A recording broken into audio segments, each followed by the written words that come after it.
When it comes to timescales, I think the challenge is if you haven't done it before, you normally think everything happens much faster. So we build a lot of software for people here, and everybody thinks that software can be built faster.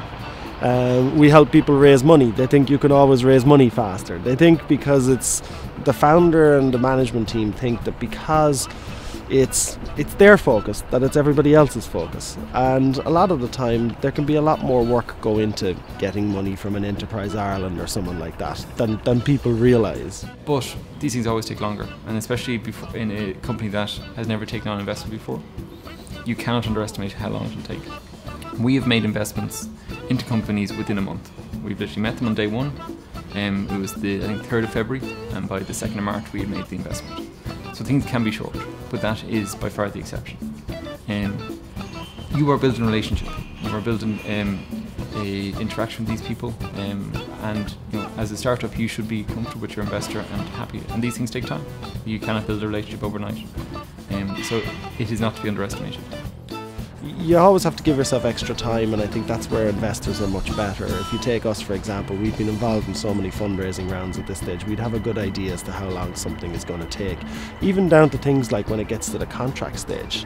A lot of founders in the first time will think that they're getting the cash a week later, and quite often there can be 6 weeks of legals to get some of this stuff done. So when a VC has invested, you know, because a VC is involved in the company, can see all of the data, the time frame of making a secondary investment decision, a follow-on investment decision, is much shorter, and can be done in the space of a month or so. So you have the burn rate that may fluctuate a lot, and it's quite hard to predict, because obviously a 2-year business plan projection plays with averages, and averages don't exist. They're only an invention of people who want to feel like there's a calm sea, but there isn't. There's waves.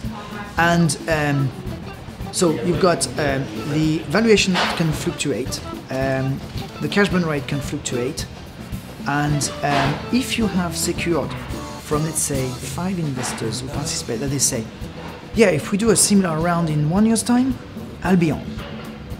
Provided, obviously, that the company is doing that. Then that gives you that security to basically power ahead and not be obsessed with, oh my god, the cash burn rate has doubled this month, and I'm only gonna last 9 months instead of 12.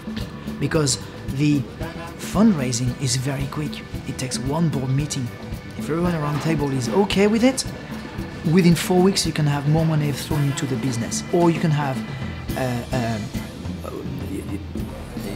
one investor putting, let's say, a bridge loan straight away, and it's so much smoother. I've seen it happen once, and it was, again, I thought, if every startup could operate that way, that would be much easier on the entrepreneur.